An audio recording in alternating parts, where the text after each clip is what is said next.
Okay, starting in the UK, the headline today, Miliband vows to give UK global leadership role on climate crisis. So in Europe, Britain's Foreign Secretary Ed Miliband has pledged to place climate action at the centre of the UK's international agenda. The report says London wants to strengthen its influence through global institutions while expanding support for developing nations facing the impact of climate change.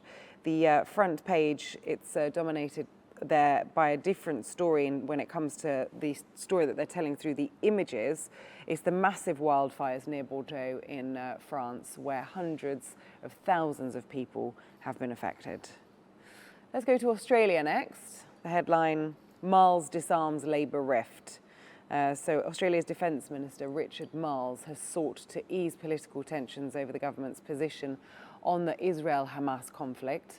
According to the paper, Labour has reaffirmed that Hamas must disarm and cannot have a role in any future Palestinian state. The Financial Times now.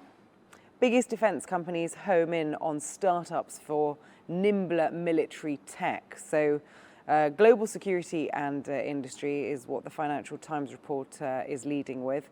The world's largest defence manufacturers are investing heavily in technology startups to accelerate innovation in modern warfares. The trend reflects growing demand for autonomous systems, artificial intelligence and advanced defence capabilities.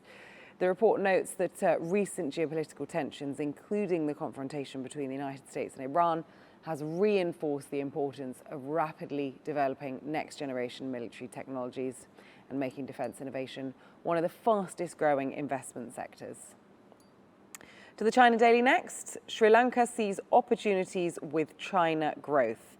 So the paper is highlighting the expanding partnership between China and Sri Lanka, saying that cooperation is now extending well beyond infrastructure into agriculture, healthcare, education and technology. Let's go to India next. Opposition to intensify pressure as Parliament resumes. So political turbulence is also making the headlines in India's papers. India's Parliament has resumed amid new political confrontation. The paper says that the opposition is preparing fresh attacks on the government following controversy surrounding Senior Minister Dharmendra Pradhan, while questions are also being raised over police action during these recent demonstrations. We can see images on the front page of Prime Minister Narendra Modi, Home Minister Amit Shah and opposition leader Rahul Gandhi.